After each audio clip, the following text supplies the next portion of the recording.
अस्सलाम वालेकुम स्टूडेंट्स। आज बेसल न्यूक्लाई या बेसल गैंग्लिया भी जिसे हम कहते हैं उसको आपके साथ डिस्कस करूंगी। बहुत ही ज़्यादा इजी है, इसके जो क्लिनिकल कोरिलेट्स हैं वो ज़्यादा इंपॉर्टेंट है।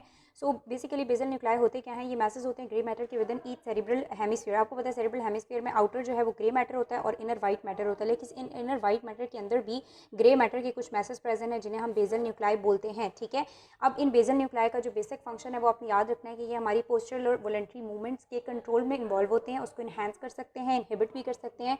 और इनका कॉग्निटिव जो हमारा सोचने समझने का प्रोसेस है, कोई चीज़ याद करने का प्रोसेस है, मेमोरी का कॉग्निटिव प्रोसेस है, थॉट प्रोसेस है, उसमें भी ये इन्वॉल्व होते हैं। और एक इंपॉर्टेंट बात आपने याद रखनी है कि ये जो बेसल गैंग्लिया होते हैं ना, ये सेरिब्रल कॉर्टेक्स से ही इन्फॉर्मेशन लेते हैं। ठीक है, और सेरिब्रल कॉर्टेक्स को ही इन्फॉर्मेशन देते हैं। ठीक है, इनका डायरेक्ट मसल मूवमेंट के साथ या स्पाइनल कॉर्ड को डायरेक्ट कोई रिलेशन नहीं जाता, ये सेरिब्रल कॉर्टेक्स से ही लेते हैं, इम्पल्सेस और उन्हीं को देते हैं। और इसके दो साइकिल्स हैं इंपॉर्टेंट, जो क्वाड्रेट और पुटामेन सर्किट है। ठीक है, वो हमने पढ़ा हुआ फिजियोलॉजी में।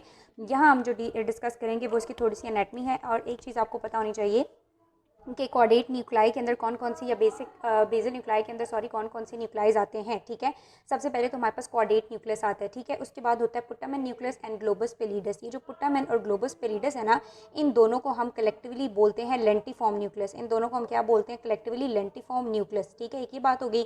दूसरी बात ये है कि ये जो पुटामेन है इसको और क्वाड्रेट को, अगर मैं सिर्फ पुटामेन और क्वाड्रेट की बात करूं तो इसको हम बोलते हैं नियोस्ट्राइटम या सिंपल स्ट्राइटम। क्या बोलते हैं? नियोस्ट्राइटम या सिंपल स्ट्राइटम। और अगर इन तीनों को ऐड कर दूं यानी कि quadrate plus putamen plus globus pallidus, तो इन्हें हम बोलते हैं कॉर्पस स्ट्राइटम। ठीक है, तो पहले वो यही बताता है कि हमारे पास जो बेसल न्यूक्लाई है उसमें हमारे पास कॉर्पस स्ट्राइटम है। अब कॉर्पस स्ट्राइटम से आपने समझ जाना है किसकी बात हो रही है, क्वाड्रेट की भी, पुटामेन की भी और ग्लोबस पेलिडस की भी।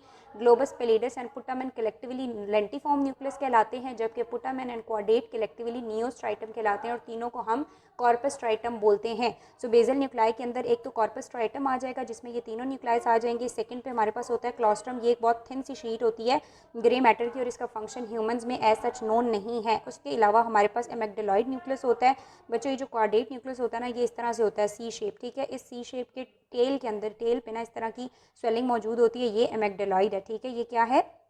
क्वाड्रेट है, और क्वाड्रेट की टेल के ऊपर ये एमेग्डेलॉइड न्यूक्लियस होता है। और एमेग्डेलॉइड वैसे हमारे लिम्बिक फंक्शंस के साथ ज़्यादा डील करता है। ठीक है, और इसका जो है वो फियर, रेज वगैरह, डिस्प्लेयर, प्लेयर वगैरह की फीलिंग्स जितनी भी होती हैं उनके साथ ज़्यादा इंपॉर्टेंट रोल है, तो इसलिए हम इसको लिम्बिक सिस्टम के साथ पढ़ते हैं। ठीक है, तो ये एक बेसिक क्लासिफिकेशन है। बाकी अगर हम फिजियोलॉजी के लिए बात करें ना, तो जो फंक्शंस होते हैं ना हमारे पास सबस्टेंशिया नाइग्रा न्यूक्लियस के, ठीक है, उसके अलावा सबथैलेमिक न्यूक्लियस के, और जो रेड न्यूक्लियस है उनके फंक्शंस जो हैं वो बेसल न्यूक्लाई जैसे हैं, लेकिन एनाटॉमिकली हम इन्हें बेसल न्यूक्लाई की डिवीजन्स में शामिल नहीं करते। जबकि आप फिजियोलॉजी में जब ये चैप्टर पढ़ेंगे तो वहाँ पे आप देखेंगे कि सबस्टेंशिया नाइग्रा को, सबथैलेमिक न्यूक्लियस को, रेड न्यूक्लियस को भी इसमें इंक्लूड किया गया है, जबकि एनाटमी वाले इसमें इसको इंक्लूड नहीं करते। अब बुक से मैं आपके साथ इसकी थोड़ी सी एनाटमी डिस्कस करूंगी, फिर हम इसके एफरेंट और इफरेंट फाइबर्स की बात करेंगे जो ज़्यादा इंपॉर्टेंट है। सो यहाँ पे आप देख सकते हैं, यहाँ पे अगर आप देखें बच्चों, तो हमारे पास सबसे पहले उन्होंने बताया हुआ है कि हमारे पास जो कॉर्पस कॉर्डेट होगा और जो कॉर्पस स्ट्राइटम पूरा होगा, इसमें तीनों न्यूक्लाइज होते हैं, उनकी पोजीशन क्या है? तो ये हमारे पास लेटरल वेंट्रिकल है।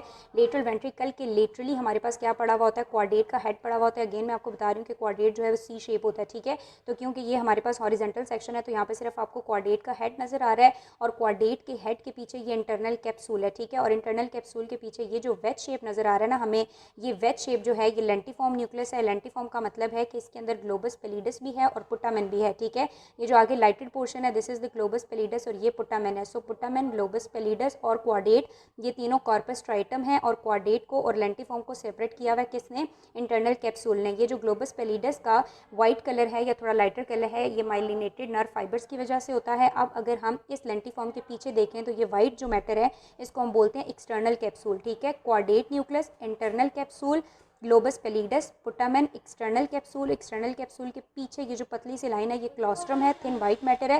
क्लॉस्ट्रम के पीछे हमारे पास एंसियुलर वाइट कॉर्टेक्स है, और ये फिर एंसियुला है। ठीक है, बस ये स्ट्रक्चरल सिग्निफिकेंस आपको पता होनी चाहिए कि क्वाड्रेट के लेटरली इंटरनल कैप्सूल है, जबकि लेंटिफॉर्म के मीडियली इंटर कैप्सूल है, और इंटरनल कैप्सूल है, और लेंटिफॉर्म के लेटरली क्या पड़ा हुआ है? External capsule. जबकि क्लॉस्ट्रल के मीडियली एक्सटर्नल कैप्सूल है, और लेटरली क्या पड़ा हुआ है? इंस्यूलर कॉर्टेक्स है, और ये हमारे पास सारे का सारा इंस्यूला है। बारी बारी इन्होंने यही बात डिस्कस की हुई है, ठीक है। उसके अलावा इन्होंने थोड़ा सा कॉर्पस जो क्वाड्रेट न्यूक्लियस है ना उसके स्ट्रक्चर को डिस्कस किया हुआ है। यहाँ पे वो दिखा रहे हैं, जैसे मैं आपको ऑलरेडी बता रही थी कि हमारे पास ऐसे सी शेप होता है, ठीक है। वो बता रहा है कि ये हमारे पास कॉर्पस स्ट्राइटम का हेड होता है, ये बॉडी होती है और ये टेल होती है। इसका जो हेड होता है ना, अब ये बीच में हमारा सारे का सारा लेंटिफॉर्म है, ठीक है। लेंटिफॉर्म में ये ग्लोबस पेलिडस है और इस तरफ पुटामेन है। तो पुटामेन और ये दोनों आपस में अटैच हैं। ऑलरेडी मैंने आपको बताया कि पुटामेन जब अटैच होगा किसके साथ, कॉर्डेट के साथ, तो उसको हम क्या बोलते हैं, नियोस्ट्राइटम, ठीक है। तो ये नियोस्ट्राइटम है, ये सारी की सारी बॉडी और इसकी जो टेल है वो टर्मिनेट होकर क्या बना रही है, एमेग्डेलॉइड न्यूक्लियस। फिर उसने लेंटिफॉर्म को डिस्कस किया हुआ, ठीक है। बताया हुआ वो वेज शेप होता है, इंटीरियर लाइट पोर्शन होता है, पोस्टीरियर डार्क है वो पुटामेन है और आगे वाला जो है वो ग्लोबस पेलिडस है। एमेग्डेलॉइड न्यूक्लियस को हम लिम्बिक सिस्टम में पढ़ते हैं। फिर यहाँ पर उसने बताया हुआ कि सब्सटेंशिया नाइग्रा एंड सबथैलेमिक न्यूक्लियस को हम इनमें पढ़ते तो नहीं है, लेकिन एक इंपॉर्टेंट इफेक्ट ये है कि जो सब्सटेंशिया नाइग्रा है वो हमारे पास डोपामीन रिलीज करता है और डोपामीन के इनहिबिटरी इफेक्ट्स होते हैं और ये चेक एंड बैलेंस रखता है हमारे नर्वस सिस्टम की एक्साइटेटरी एक्टिविटी के ऊपर। अगर ये डोपामीन रिलीज नहीं होगा इसका मतलब है इनहिबिटरी एक्शन खत्म हो जाएगा, न्यूरॉन्स ओवर एक्साइट हो जाएंगे और उन्हें ओवर एक्साइटेशन की वजह से पार्किंसन डिजीज हो सकता है। इसी तरह जो सबथैलेमिक न्यूक्लाई हैं वो ग्लूटामिनर्जिक हैं, यानी वो ग्लूटामेट रिलीज करती हैं जो कि एक्साइटेटरी है।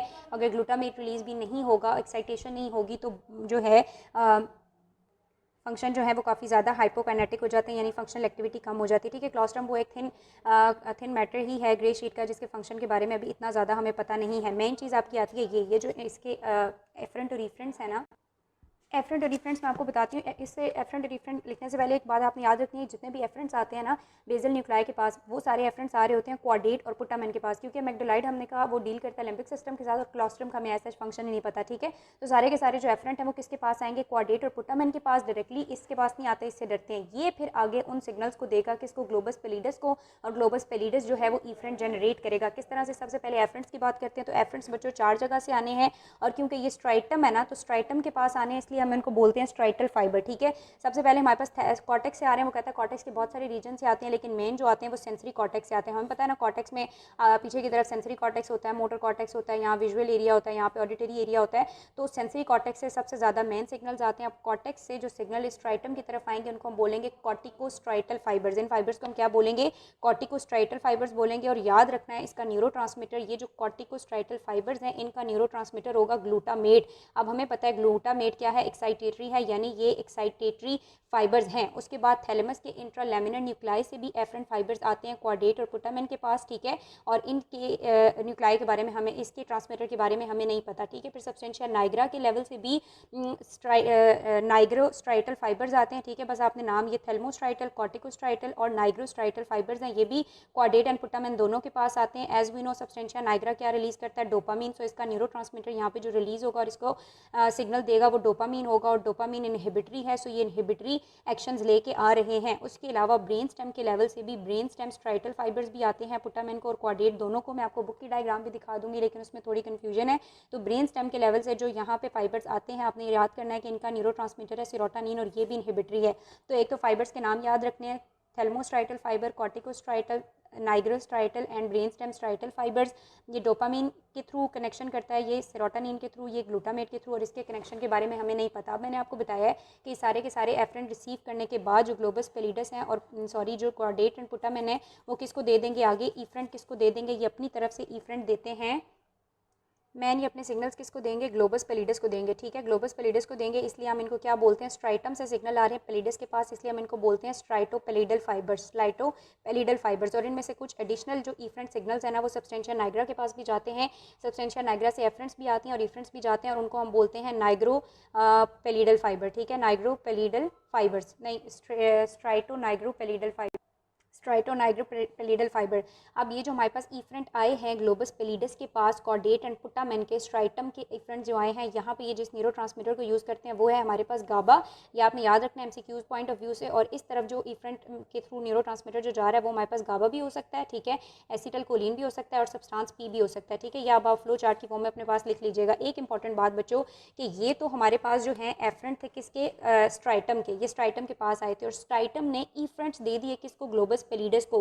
लेकिन अगर ग्लोबस पेलिडस के लिहाज से देखा जाए तो ग्लोबस पेलिडस के पास ये फाइबर्स आए हैं, इसलिए ग्लोबस पेलिडस के ये एफरेंट हैं और इफरेंट अब ग्लोबस पेलिडस जो है वो जनरेट करेगा फर्दर 4 तरह के, ठीक है। ये 4 तरह के फाइबर्स होते हैं, कॉम्प्लेक्स होते हैं। एक हमारे पास सबसे पहला आ जाता है आंसा लेटिकुलरिस, जो कि कहाँ पे जाएगा, जो जाने हैं हमारे पास थैलेमिक न्यूक्लाइस के पास, ठीक है। दूसरे फाइबर्स हमारे पास होते हैं, फाइबर्स होते हैं, उनको बोलते हैं फेसिक्यूलिस लेटिकुलरिस, लेंटिकुलरिस, जो कि सब थैलेमस के पास जाएंगे, ठीक है। थर्ड में हमारे पास दोनों पेलिडो होते हैं, ठीक है। पेलिडो सब थैल्मिक फाइबर्स होते हैं जो कि सब थैल्मिक न्यूक्लाई के पास जाएंगे। एंड इसके अलावा हमारे पास होते हैं पेलिडो टेगमेंटल फाइबर्स, जो कि सब थैल्मिक टेगमेंटम के अंदर सब थैल्मिक न्यूक्लाइस के पेलिडो टेगमेंटम, जो कि टेगमेंटम ऑफ मिड ब्रेन के पास जाएंगे। तो यहाँ पे इस तरह इनकी ये चीज़ खत्म हो जाती है। ये फाइबर्स का पाथवे है। तो बस ये थी हमारे पास जी बेसल न्यूक्लाई का पूरा न्यूरोएनाटॉमी में से चैप्टर। ये चीज़ अगेन आपने पास नीट करके लिख लेनी है कि कौन से एफरेंट इनके पास आएंगे और ये ईफरेंट देंगे, लेकिन इस हिसाब से ये एफरेंट होंगे और ये ईफरेंट जनरेट करेगा जो सब थैलेमस के पास, सब थैलेमिक न्यूक्लाई के पास, टेगमेंटम ऑफ मिड ब्रेन के पास और थैलेमस के पास जाएंगे, ठीक है। और इनके न्यूरोट्रांसमीटर्स याद कर लेने और बेसिक इनका फंक्शन और क्लासिफिकेशन। इसके बाद इसके 2 क्लिनिकल्स हैं जो मैं आपके साथ नेक्स्ट वीडियो में डिस्कस करूँगी क्योंकि वो इंपॉर्टेंट हैं।